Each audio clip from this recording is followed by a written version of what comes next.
Representative हैं, अपने आप को बुद्धिजीवी भी समझते हैं, मानते तो जरूर हैं कि बुद्धिजीवी हैं। समाज में व्यवस्था जिसके साथ न्याय नहीं कर पा रहा है, आप वो ब्रिज हैं जिसके जरिए आप समाज के उन वर्गों तक व्यवस्था से हुई नाइंसाफी के वजह से जो उनको कष्ट हो रहा है या उनको जो दिक्कत हो रही है, उसको कुछ आप अपनी क्षमता योग्यता के अनुसार बांटने का प्रयास कर रहे हैं। मैं सिविल सोसाइटी की भूमिका ऐसे ही देखता हूँ। हम खुद सिविल सोसाइटी में 10 बरस तक काम किए। हमने अपने जीवन की शुरुआत ही संयुक्त राष्ट्र संघ से की है और 10 बरस तक स्वास्थ्य और शिक्षा के क्षेत्र में बहुत काम किया। बहुत काम मतलब बहुत बड़ा कुछ नहीं किया, रात दिन वही करते थे, उसी से जीविका चलती थी। बैठक में यहाँ भी किए, अमेरिका में भी रहे, उसके बाद अफ्रीका में भी हमने 5 साल काम किया। तो पीछे एक जो सज्जन उठकर बोल रहे थे और आप लोग सब टॉलरेंस की बात करने वाले लोग, देखिए कथनी और करनी में कितना फर्क है। टॉलरेंस पर बड़ा बड़ा लेक्चर देने वाले सिविल सोसाइटी के लोग, आपका साथी एक पीछे से खड़ा होकर बोल रहा है कि भैया सब एनजीओ बंद कर देना चाहिए, इतना अच्छा व्यवस्था हो कि एनजीओ काम न करे, तो 2 मिनट में यहां से हुटिंग जारी हो गई। आप अंदाजा लगाइए कि जो सत्ता में बैठता है उसका दिमाग क्यों खराब हो जाता है, क्योंकि टॉलरेंस जितना आप भी वहां सत्ता में बैठिएगा कुर्सी पर, आपको भी किसी का दूसरा मत सुनने का दम नहीं। आप वही सुनना चाहते हैं जो आप सुनना चाहते हैं, दूसरे पर दोष देना बहुत आसान है। भाई साहब ने कहा कि मैं बहुत अपमानित फील कर रहा हूं कि 2 घंटा आप लेट आए हैं। बात तो ठीक है, मुझे क्षमा मांगना चाहिए। 1 बजे की बात हुई थी, हम 1 बजे से यहीं बैठे हुए हैं, बगल में बैठक चल रही है। आप लोग के भी जुटने में समय लगा, फिर मुझे लगा कि 2 बज गया है तो आपको खाना खा लेना चाहिए। आप 2 घंटे इंतजार कर रहे हैं, आपको अपमानित जरूर लगा होगा, लेकिन आप दशकों से एक अपने बच्चों के लिए अच्छी व्यवस्था बने उसका इंतजार कर रहे हैं, उसमें आपको कोई अपमान नहीं लग रहा है, उसमें कोई अपमान नहीं लग रहा है। यहाँ पर जितने लोग आप आए हैं, आप लोग सब ग्रामीण क्षेत्रों में, कई लोग शहरों में, जो डिप्राइव्ड कम्युनिटी है, अपने आप को वंचित बताता है। आपके जो लिखे हुए सवाल सब मैं पढ़ रहा था अभी, कि आप ये दावा करते हैं कि समाज में जो कमजोर है, वंचित है, पीछे छूट गया है, आप उसकी मदद के लिए काम कर रहे हैं। चाहे वो जमीन एक्विजिशन का मामला हो, किन्नरों का मामला हो, पढ़ाई हो, एजुकेशन है, आप दावा कर रहे हैं कि आप उसमें उनकी मदद करते हैं, उसके लिए काम कर रहे हैं। हम भी पिछले 2 बरस से गांव-गांव घूम रहे हैं। आप तो लोगों की मदद कर रहे हैं, हम मदद नहीं कर रहे हैं, लेकिन लोगों को जाकर देख सुन समझ रहे हैं।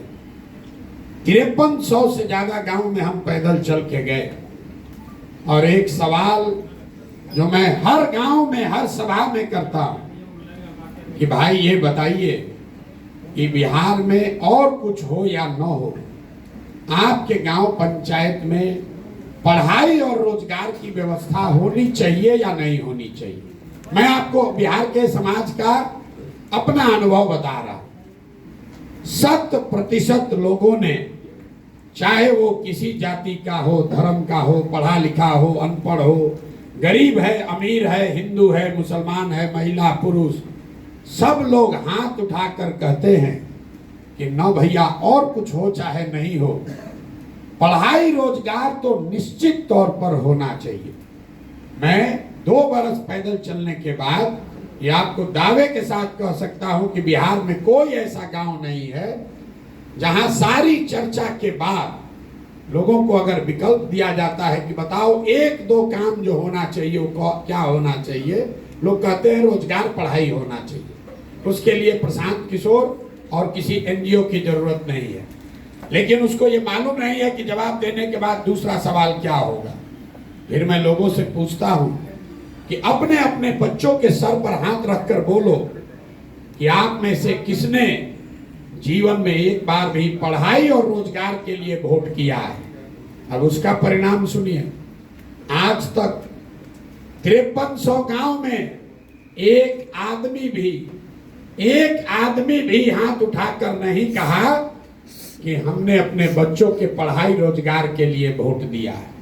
हम आपका हाथ नहीं उठवाएंगे, लेकिन आपके लिए दावा कर देते हैं यहाँ बैठा हुआ शिक्षा के क्षेत्र में काम करने वाले, लाइवलीहुड के क्षेत्र में काम करने वाले लोगों ने भी अपने बच्चों के पढ़ाई रोजगार के लिए कभी वोट नहीं दिया है। आपने भी नहीं दिया है, काहे ज्ञान दे रहे हैं? इतना ज्ञान मत दीजिए, ये ज्ञान आप भी मत दीजिए।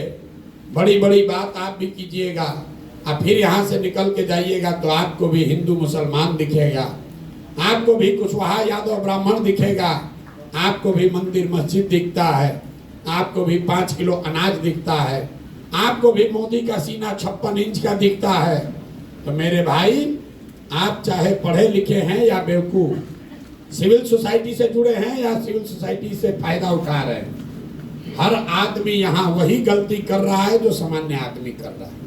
इसीलिए हम लोग इस दुर्दशा में जी रहे हैं और हम आपसे मदद के लिए नहीं बुलाए, ना हम आपकी कोई मदद करने वाले। कोई बता रहा है पीछे से, अभी हम उसमें पत्र में भी आपके सवाल में देखे, किसी ने लिखा है कि आप इतना पैसा खर्चा करके पैदल चल रहे हैं, कुछ पैसा हम लोग को देते तो हम लोग ज्यादा असर बिहार में क्रिएट करते दिया है।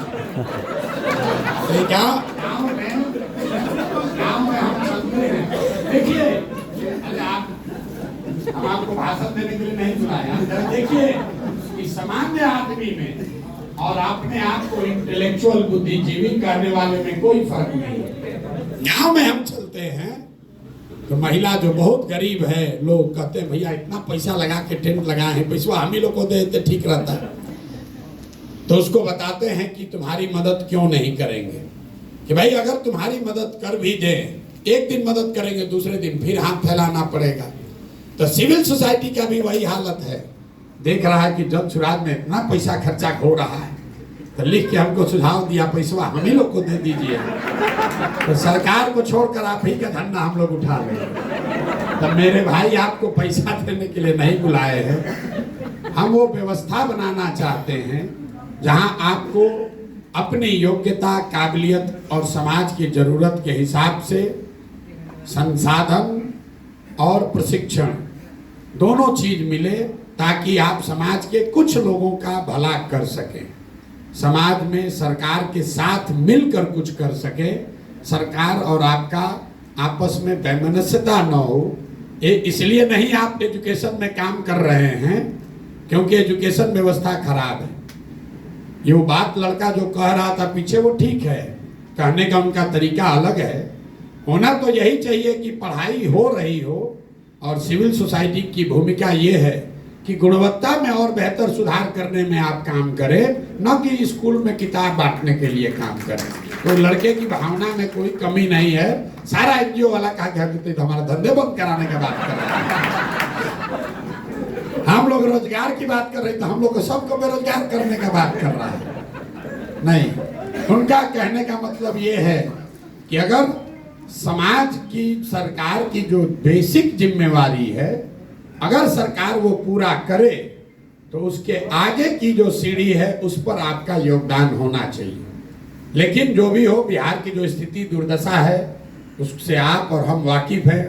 भाई साहब कह रहे हैं कि सीमांचल में बड़ा हालत खराब है, तो आप हमको बताइए मिथिलांचल में कौन बढ़िया है, चंपारण छपरा में कौन बढ़िया है कि सीमांचल का चिंता कर ले। हम पैदल चलते हैं, हर आदमी यही कहता है भैया पूरा बिहार बहुत गरीब है, पूरा बिहार में मधुबनी सबसे गरीब है, मधुबनी में बिस्फी सबसे गरीब है। फिर वहां से दरभंगा गए तो कहता है भैया पूरा बिहार में बहुत परेशानी है, लेकिन सबसे ज्यादा परेशानी दरभंगा में है, दरभंगा में भी सबसे ज्यादा परेशानी केवटी में है। जो जहां रह रहा उसको लग रहा है भैया हम ही परेशान हैं, हम ही दबे हुए। हम आपको बता रहे हैं पूरा बिहार इतनी दुर्दशा में जी रहा है। यहाँ प्रति व्यक्ति आय है 35,000 रुपया, 35,000 रुपया प्रति व्यक्ति आए। पटना और बेगूसराय 2 जिला को हटा दीजिएगा तो प्रति व्यक्ति आय है 25,000 रुपया साल में। उसमें धनी गरीब किसान व्यापारी सब शामिल है। 100 में 80 आदमी आज भी दिन में 100 रुपया 100 रुपया नहीं कमा रहा है। पढ़े लिखे लोग भी हमको पूछते हैं, ए भैया ऐसे कैसे संभव है कि 100 रुपया नहीं कमा रहा, यहाँ तो मजदूरी 300 रुपया हो गया। तो उसको बताते हैं कि भाई एक परिवार में एक आदमी मजदूर है, पति पत्नी बाल बच्चा लेकर 5 आदमी है, मजदूरी एक कर रहा है। अगर 300 रुपया भी मिला तो दिन में उसको 60 रुपया हुआ, और 30 दिन उसको मजदूरी नहीं मिल रही है, मजदूरी मिली 15 दिन, तो प्रति व्यक्ति कितना हुआ 30 रुपया। 100 में 80 आदमी बिहार में 100 रुपया भी प्रतिदिन नहीं कमा रहा है। और हम लोग बात कर रहे हैं कि मिथिलांचल ज्यादा खराब है कि सीमांचल ज्यादा खराब है। भैया पूरा बिहार ही खराब है, इसलिए ये नए प्रयास की जरूरत है। अब आपने कुछ लोगों ने सवाल किया है कि जन सुराज पर काहे भरोसा करें भाई, आप अलग क्या कीजिएगा, बहुत लोगों ने लिख कर दिया है। ये भी बात ठीक है, लेकिन इससे ज्यादा बेवकूफी वाला कोई सवाल भी नहीं हो सकता है। लोग हमसे पूछता है कि भैया ठगी, आपको हम मदद करने आए हैं लेकिन आप नहीं न ठगिएगा। अब आप बताइए कि हम शक्ल से इतना बेवकूफ दिखते हैं कि अगर हमको ठगना है तो पहले कहेंगे कि ठगेंगे। मतलब ऐसा कौन धरती पर बेवकूफ है जिसको ठगना है वो आकर ये कहे कि भैया हम तुमको ठगेंगे, और फिर लोग ठगा जाएगा। जो हिंदी में शब्द है विश्वासघात, पहले विश्वास है फिर घात है। अगर आप विश्वास करोगे तभी तो घात होगा। रोड पर चलने वाला आदमी आप पर घात नहीं कर सकता है। तो ये सवाल ही बेमानी है कि आप पर कैसे भरोसा करें, करें कि ना करें। लेकिन आपके पास भरोसा करने के अलावा चारा है कि नहीं, ये जरूर पूछना चाहिए। मान लीजिए कि किसी को आप जानते हैं जिसको ला इलाज बीमारी हो गई, 2-4-5 बरिस से उसका इलाज चल रहा है, उसमें सुधार नहीं हो रहा। अंग्रेजी में उसको हम लोग कहते हैं पैलिएटिव केयर, मतलब रोग खत्म नहीं होगा, आपका जीवन ठीक ठाक चलता रहे, इसके लिए ट्रीटमेंट होता है। डॉक्टर साहब से जाकर आप पूछ रहे हैं, अरे भाई ये तो सुधरिए नहीं रहा, डॉक्टर ने कह दिया इलाज बीमारी है, इस पर अब कोई दवा काम नहीं करेगा। फिर एक दिन आप डॉक्टर साहब के पास पहुंचे, किसी ने बताया, डॉक्टर साहब ने, कि देखो एक दवा आया है नया, अभी ट्रायल में चल रहा है, हम गारंटी नहीं दे रहे, लेकिन अगर आप अनुमति दोगे तो ट्राई करके देखते हैं, 50% सफलता मिल भी सकता है, नहीं भी मिल सकता है। तब आप लोग सोच के बताइए कि एक दवा है जो एक्सपायर दवा है, और एक दवा है जो कि अभी ट्रायल में नया नया आया है। एक तो मालूम है कि एक्सपायर दवा है, उससे तो कुछ होगा नहीं, खत्म हो गया कहानी। लेकिन जो ट्रायल में दवा आया है 50% चांस है वो सही भी हो सकता है, गलत भी हो सकता है। तो आप सारे बुद्धिजीवी लोग मिलकर क्या निर्णय लेंगे कि भैया चलो कम से कम 50% तो चांस है, तो जन सुराज वही 50% चांस है, क्योंकि जो यहाँ पहले से व्यवस्था है वो तो पूरा एक्सपायर है। अरे जिस राज्य में थोड़ा बहुत विकास होता, वहां पर अगर कोई नया दल बनाए तो ये समाज का पूछना लाजमी है कि भाई हम इनको छोड़कर आपको क्यों दें। बिहार के आदमी को तो ये पूछना ही नहीं चाहिए, क्योंकि आपके पास तो कुछ है नहीं है। जो पहले से 3 गो दल है वो आपका खून चूस लिया, दूह कर आपको खाली कर दिया। आपको तो कहना चाहिए भाई जो मिले वही कम से कम ट्राई करके तो देखते हैं। तो जन सुराज हम आपको ये गारंटी नहीं दे सकते हैं कि हम ही सही हैं, लेकिन इतना जरूर बता सकते हैं कि जो पहले से यहाँ 3 गो दल चल रहा है, जो व्यवस्था है, उसके मुकाबले इसमें जरूर कुछ बेहतर की संभावना हो सकती है। और वो संभावना इसलिए नहीं है कि उसको प्रशांत किशोर कर रहे हैं, वो संभावना इसलिए है कि आप जैसे हजारों सैकड़ों लोग मिलकर इसको बनाने का प्रयास कर रहे हैं, और इसको बनाने में, आगे चलाने में जितना अच्छे लोगों का सहयोग, उनकी भागीदारी रहेगी, उतना ज्यादा सफलता की संभावना ज्यादा होगी। किसी एक व्यक्ति के कह देने से कि हम आएंगे तो ठीक हो जाएगा, हम पर भरोसा कर लो, इससे बड़ा कोई झूठ हो नहीं सकता है। पीछे से एक जेपी सेनानी साहब खड़े हुए, उन्होंने बहुत अच्छी बात भी कही हमारे लिए, जन स्वराज के लिए अच्छी बात उन्होंने कही, उसके लिए आपका धन्यवाद कर रहे हैं सर। लेकिन कई लोगों को यहाँ बैठे हुए लगता है, लोगों ने प्रश्न भी भेजा है हमको कि भैया जेपी के आंदोलन से बिहार नहीं सुधरा, अन्ना का आंदोलन का हम लोग हश्र देख लिए, तो आपके इस प्रयास से बिहार कैसे सुधरेगा, जन स्वराज से कैसे सुधरेगा। तो मेरे भाई, हम आपको इतना ही कह सकते हैं कि प्रशांत किशोर का आंदोलनों में कोई यकीन नहीं है। मानव सभ्यता के इतिहास को अगर आप ध्यान से पढ़ेंगे तो आपको पता चलेगा कि सिर्फ बिहार में नहीं, पूरे देश में भी नहीं, पूरे दुनिया में मानव सभ्यता के इतिहास को पढ़िए तो आपको पता चलेगा कि फ्रांस की क्रांति को अगर अपवाद के तौर पर हटा दिया जाए तो आज तक कोई भी क्रांति से मानव सभ्यता में सृजन का काम नहीं हुआ है। आंदोलन सृजन का हथियार नहीं है, ये आपके मन में भ्रम बैठ गया। आंदोलन सृजन का हथियार नहीं है। आंदोलन वो तेज हथियार जैसा है जिससे आप बड़े से बड़े वृक्ष को काट सकते हैं, लेकिन कितना भी धारदार हथियार हो उससे आप पौधे को वृक्ष नहीं बना सकते। तो समाज में जो सृजन का काम है वो आंदोलन से नहीं हो सकता है। आपने देखा जेपी आंदोलन हुआ, उस आंदोलन की धार इतनी थी कि तब की सत्ता में बैठी इंदिरा गांधी को सत्ता से हटा दिया गया। अन्ना आंदोलन का प्रभाव ये हुआ कि यूपीए की सरकार हट गई, लेकिन जेपी के आंदोलन से नए बिहार, नए भारत का सृजन नहीं हुआ। क्यों नहीं हुआ?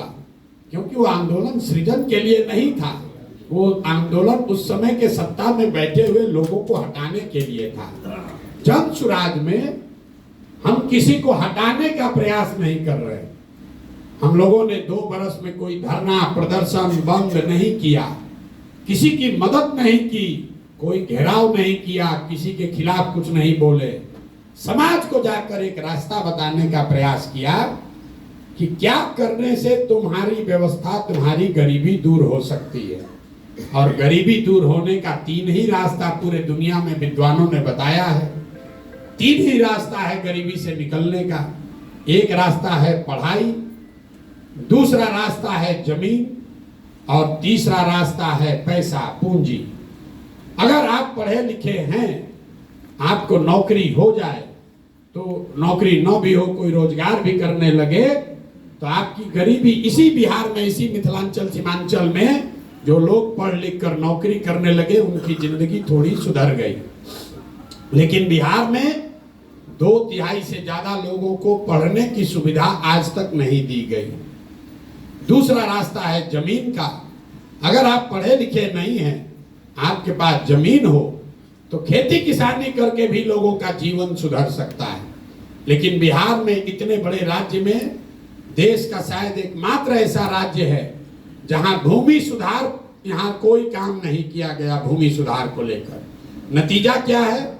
एक आंकड़ा याद रखिए, पूरे देश में 38% लोग ऐसे हैं जिनके पास कोई जमीन नहीं है। बिहार के ग्रामीण क्षेत्र में 60% लोगों के पास जमीन है ही नहीं, तो खेती करेगा कैसे?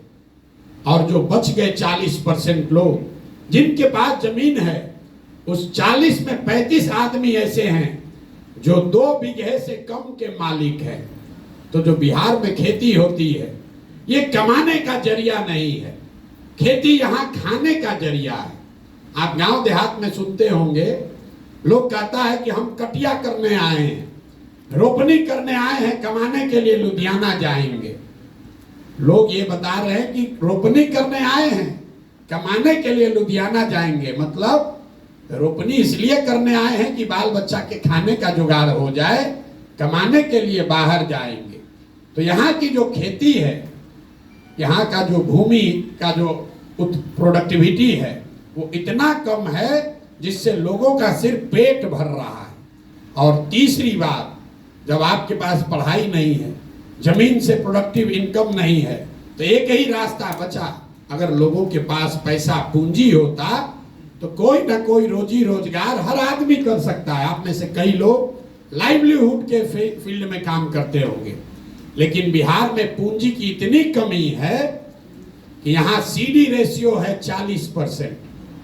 बहुत कम लोग इसकी चर्चा करते हैं। बिहार में सीडी रेशियो है 40%, मतलब जो पैसा आप और हम बैंक में रखते हैं, बैंकों की जिम्मेवारी है कि अगर आप 100 रुपया बैंक में जमा कीजिएगा तो कम से कम 70 रुपया लोन के तौर पर समाज को उपलब्ध होना चाहिए। घर बनाने के लिए, गाड़ी खरीदने के लिए, बिजनेस व्यापार करने के लिए, खेती करने के लिए। पूरे देश में अभी सीडी रेशियो है 74%, बिहार में ये रेशियो है 40%। इसका नतीजा क्या होता है? इसका नतीजा ये है कि पिछले 30 वर्ष में बिहार से 26 लाख करोड़ रुपया, जरा समझिए, 26 लाख करोड़ रुपया आपका, हमारा, बिहार की गरीब जनता का जो यहाँ बैंकों में जमा हुआ, उसमें से 26 लाख करोड़ रुपया बैंकों ने बिहार से उठाकर दूसरे राज्यों में भेज दिया। आप सोच रहे हैं कि 2000 करोड़ का कोई फैक्ट्री लगाए, कोई चीनी मिल चालू करे, कोई जूट मिल लगाए। हम आपको बता रहे हैं 26 लाख करोड़ रुपया, ये मेरा आंकड़ा नहीं है, रिजर्व बैंक ऑफ इंडिया का आंकड़ा। पिछले वर्ष यहाँ बिहार की गरीब जनता ने यहाँ के बैंकों में टोटल पैसा जमा किया 4,61,000 करोड़ रुपया, और 4,61,000 करोड़ में से 70% के हिसाब से कम 2,80,000 करोड़ रुपया बिहार के लोगों को मिलना चाहिए था, रोजी रोजगार के लिए, व्यापार के लिए, घर के लिए, गाड़ी के लिए। मिला कितना? 1,61,000, 1,61,000 करोड़। बाकी पैसा कहाँ गया? बाकी पैसा गया आंध्र प्रदेश, गुजरात, तमिलनाडु, केरल, कर्नाटक। वहां पर सीडी रेशियो कितना है? वहां पर सीडी रेशियो है 90, 95, 100, 105। अगर आंध्रा में बैंकों में 100 रुपया जमा हुआ तो आंध्रा के लोगों को 105 रुपया कर्ज मिला। बिहार के लोगों ने 100 रुपया जमा किया तो हमको, आपको 40 रुपया मिला। आप अंदाजा लगाइए, बोलचाल की भाषा में समझिए, कहता है सीडी रेशियो क्या होता है। अगर आप जितने लोग आए हैं सबके पास मोटरसाइकिल, कार होगा, लेकिन अगर बैंक से आपको गाड़ी, मोटरसाइकिल के लिए लोन न मिले तो 90% आदमी गाड़ी, मोटरसाइकिल नहीं खरीद पाएगा। सबका लोन से ही आप मोटरसाइकिल खरीदे होंगे। वो पूंजी की उपलब्धता है कि आपके पास मोटरसाइकिल का ओनरशिप बढ़ा है। जब पहले मोटरसाइकिल के लिए लोन नहीं मिलता था, गांव में 4 को 5 को मोटरसाइकिल था, अब हर महीने 1500 रुपया दीजिएगा, मोटरसाइकिल मिल जाता है। तो लोन की उपलब्धता, पूंजी की उपलब्धता से लोगों की लाइवलीहुड बढ़ी, उनकी मोबिलिटी बढ़ी। आप अंदाजा लगाइए, अगर 2.5 लाख करोड़ रुपया हर साल एक्स्ट्रा मिलने लगता तो कितने लोग अपना घर बड़ा बनाते, कितने लोग नई गाड़ियां खरीदते, कितने लोग नया रोजी रोजगार करते। यहाँ बहुत लोग अनुभवी बैठे हुए हैं। हम लोग के पिताजी के टाइम में जब घर बनता था, साल भर आप काम कीजिए, पैसा बचाइए, उसके बाद आदमी 2 कमरा बनाता है।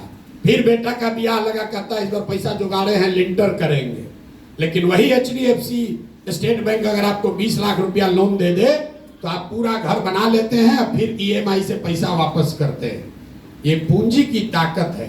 बिहार में गरीबी का मुख्य कारण ये है कि यहाँ गरीबी से निकलने के 3 रास्ते जो आपके काम से जुड़ा हुआ है, शिक्षा, जमीन और पूंजी, इस तीनों की उपलब्धता नहीं होने की वजह से लोग गरीब हैं। और लोगों को लग रहा है सरकारी नौकरी, लोग यहाँ देखिए बहस क्या चल रहा है कि 10 लाख नौकरी देगा कि नहीं देगा। आपको एक और आंकड़ा दे रहे हैं, पूरे बिहार में चपरासी से लेकर, आप लोग NGO सेक्टर में काम करते हैं, आप लोग की भी इच्छा है सरकारी नौकरी मिल जाता तो बढ़िया होता। पूरे बिहार में 75 साल में चपरासी से लेकर मुख्य सचिव तक जितने लोग सरकारी नौकरी में हैं, सबकी संख्या जोड़िएगा तो वो संख्या है 23 लाख लोग। 1.97% लोग ही सरकारी नौकरियों में हैं। ध्यान रखिए, पूरे बिहार की आबादी है 13 करोड़, 1.97 2% से कम लोग सरकारी नौकरियों में हैं, लेकिन पूरा समाज सरकारी नौकरी के पीछे पड़कर अपना जीवन बर्बाद कर रहा है।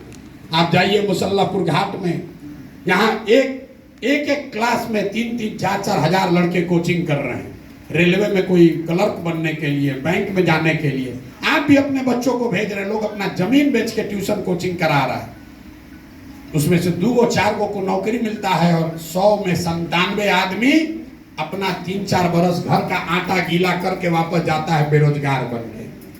नौकरी, सरकारी नौकरी यहाँ से गरीबी का हटाने का उपाय नहीं है। गरीबी हटानी है तो 3 बातें सुधारनी है। 15 बरस से कम उम्र के बच्चों के लिए इतनी अच्छी पढ़ाई की व्यवस्था हो कि वो आदमी, वो बच्चा बड़ा होकर व्यवस्था पर बोझ न बने। हम लोग यहीं पढ़े हैं सरकारी स्कूल में, अच्छा पढ़ लिख गए, तो हमको नहीं मतलब है कि बिहार सरकार 400 रुपया पेंशन देता है, आयुष्मान का कार्ड बांट रहा है कि नहीं बांट रहा है, कि उसका इंदिरा आवास मिल रहा है कि नहीं मिल रहा है। हम व्यवस्था पर बोझ नहीं है, जो कमाते हैं उस पर टैक्स देते हैं, व्यवस्था को मजबूत करने में अपना कुछ न कुछ योगदान कर रहे हैं। अगर इनकम टैक्स नहीं भी दे रहे हैं तो आप बड़े कंज्यूमर हैं, 20,000-30,000 रुपया कमाते हैं, खर्चा करते हैं, तो जो चीज आप खरीद रहे हैं उस पर जीएसटी लग रहा है 18%, 20%, तो समाज के प्रति आपका योगदान है। लेकिन वही आप कुछ नहीं अगर किए, पढ़ाई लिखाई नहीं किए, तो व्यवस्था से मांग रहे हैं 5 किलो अनाज, व्यवस्था से मांग रहे हैं 400 रुपया पेंशन, व्यवस्था से मांग रहे हैं इंदिरा आवास, आयुष्मान कार्ड। तो जन स्वराज की पहली सोच है कि सबसे पहले 15 साल से कम उम्र के बच्चों को पढ़ाने की इतनी अच्छी व्यवस्था बनाई जाए कि वो आगे व्यवस्था पर बोझ न बने। दूसरा पिलर ये है कि 15 साल से 55 साल के उम्र के लोग जिनको अब वापस पढ़ाया नहीं जा सकता है, लेकिन उनके पास कुछ न कुछ काम करने की क्षमता, स्किल है, अच्छा है खराब है लेकिन कुछ न कुछ क्षमता है, उन लोगों के हाथ में पूंजी दिया जाए ताकि वो मजदूरी से निकलकर कुछ न कुछ छोटा मोटा व्यवसायी बन पाए। और तीसरा प्रयास ये है, तीसरा पिलर ये है कि 60 वर्ष से ज्यादा उम्र के लोगों को कम से कम 2,000 रुपया पेंशन जरूर दिया जाए ताकि वो एक डिग्निफाइड लाइफ जी सके। अब तीनों का मैच समझिए। बहुत आदमी कहता है तो ऐसे भाषण दे दिए कैसे होगा।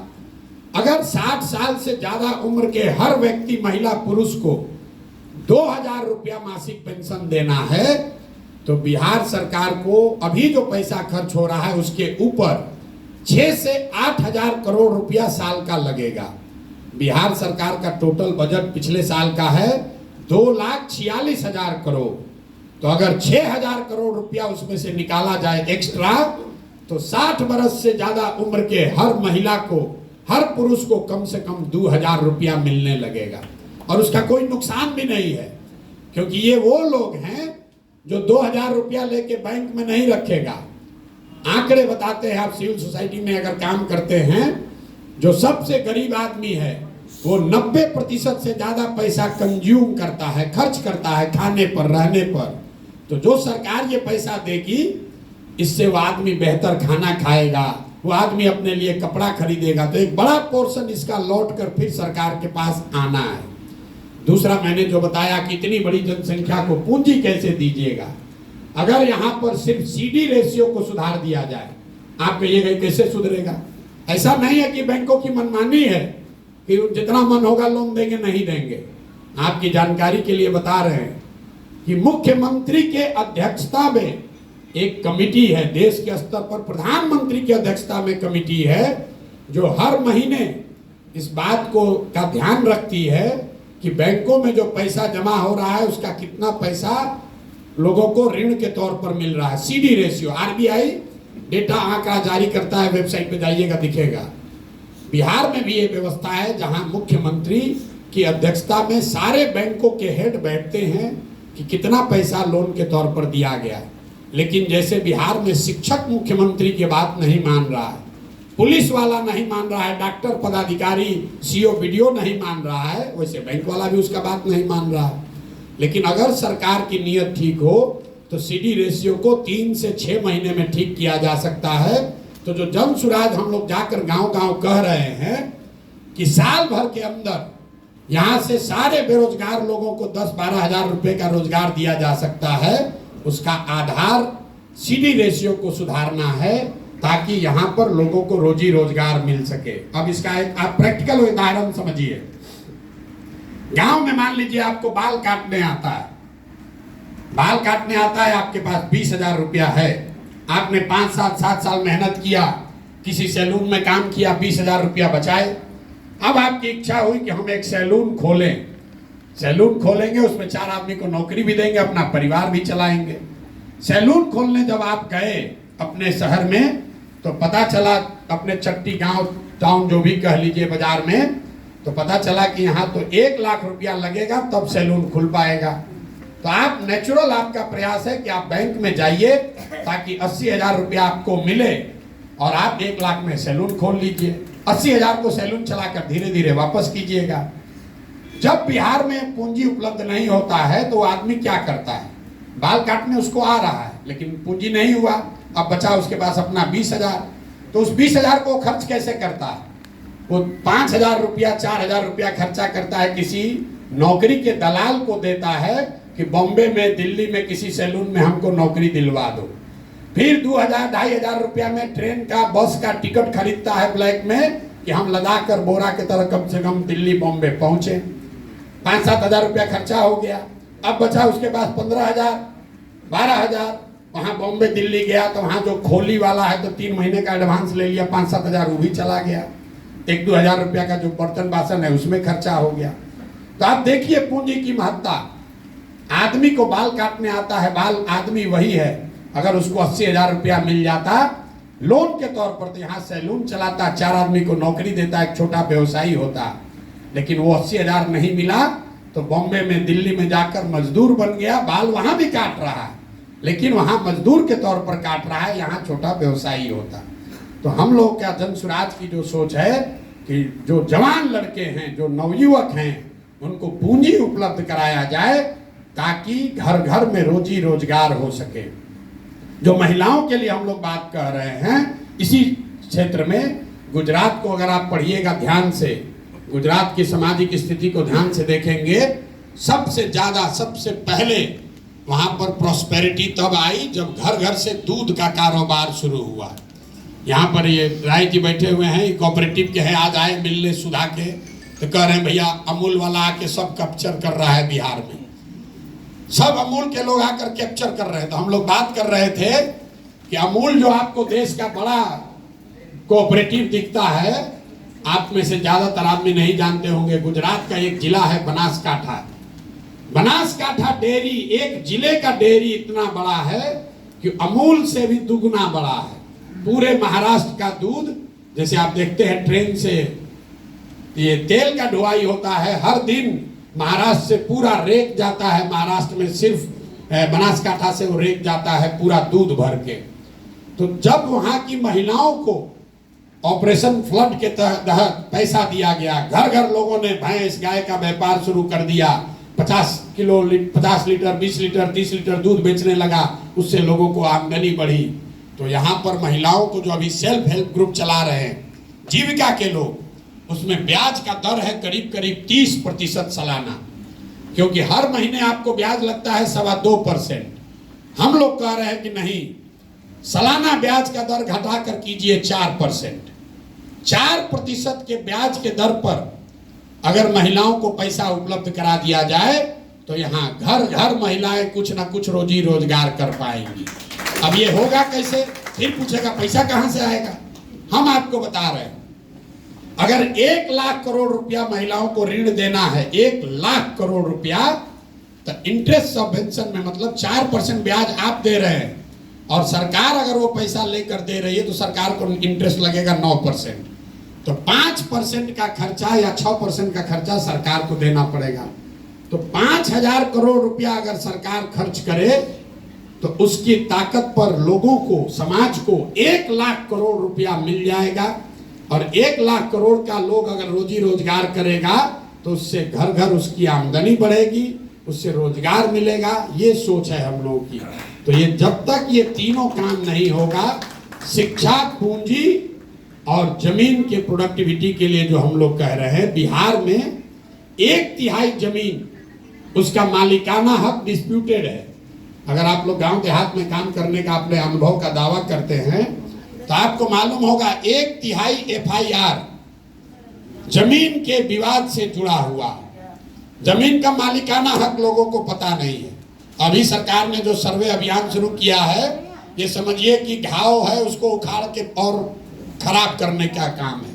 पूरे समाज में हमने पहले आदमी हम हैं जिसने कहा कि इससे पूरे समाज में घर घर में झगड़ा लगेगा, भ्रष्टाचार बहुत आगे बढ़ जाएगा। अब देखिए, अभी 1 महीना हुआ है, लोग बाप बाप चिल्ला रहे हैं, और 2-3 महीना आते आते आप देखिएगा ये लैंड सर्वे को रुक जाना है। अगर नहीं रुका तो गोली बंदूक चलेगा, घर घर में आपस में लड़ाई होगा। नीतीश कुमार बिना सोचे समझे, बिना तैयारी के सर्वे करा रहा है।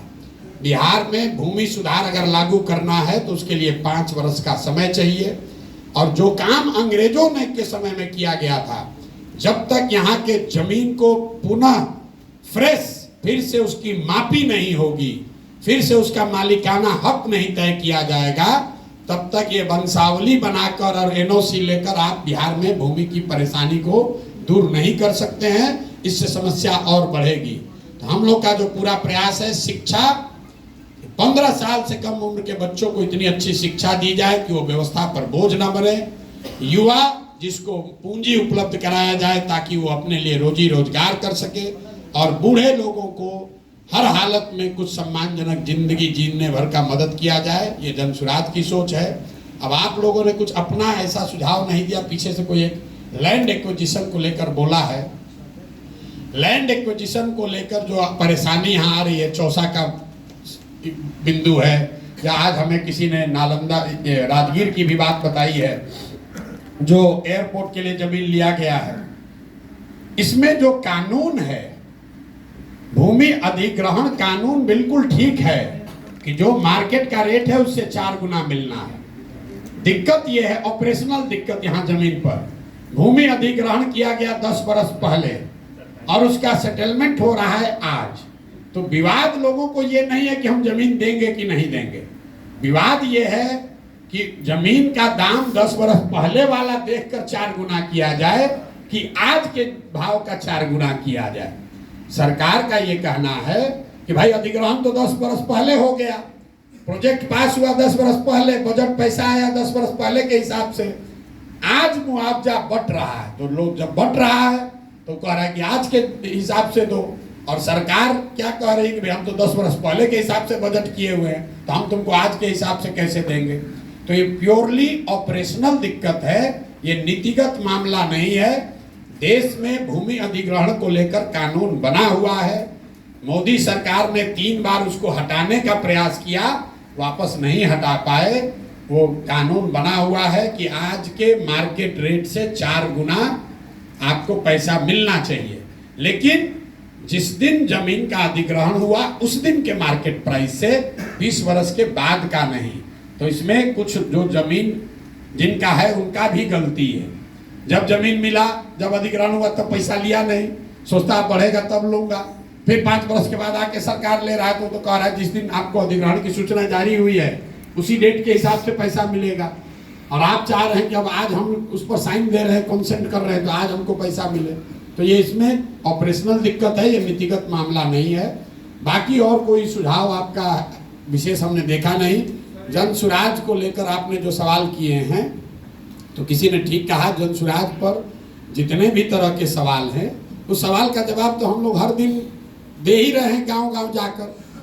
आपकी क्या भूमिका होनी चाहिए, आपकी भूमिका क्या होनी चाहिए, उसके लिए मैं अक्सर एक ग्रीस के बहुत बड़े दार्शनिक हैं प्लेटो, उनका एक कोट बताता हूँ। प्लेटो ने बहुत सैकड़ों साल पहले कहा कि if you do not participate in democracy be ready to be ruled by your inferiors. मतलब अगर आप राजनीति में भागीदार नहीं बनिएगा तो इस बात के लिए तैयार रहिए कि कोई मूर्ख आदमी राजा बनकर आप पर शासन करेगा।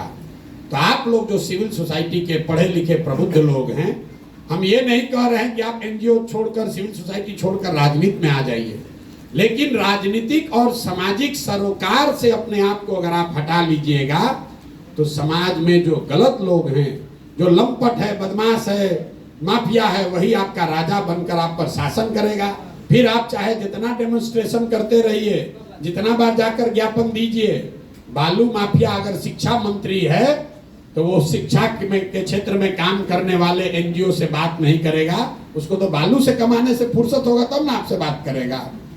अगर शराब माफिया स्वास्थ्य मंत्री हो जाएगा तो आप कितना भी ज्ञापन दे दीजिए, कितना आंकड़ा डेटा दे दीजिए, वो समझने वाला नहीं है।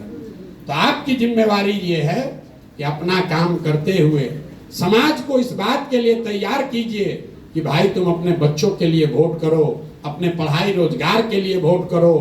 फिर मैं उसी आदमी की बात कहूंगा जो पीछे जिसके नाम पर आप लोग हुटिंग किए कि भैया हम एनजीओ चला रहे हैं, कितना दिन तुम्हारे बच्चा को पढ़ाएंगे। जब सरकार अच्छी बन जाएगी, अच्छा स्कूल होगा, तब सबके बच्चे अच्छा पढ़ेंगे। इसलिए अपने बच्चों के पढ़ाई के लिए वोट दो। बालू माफिया, शराब माफिया को वोट मत दो।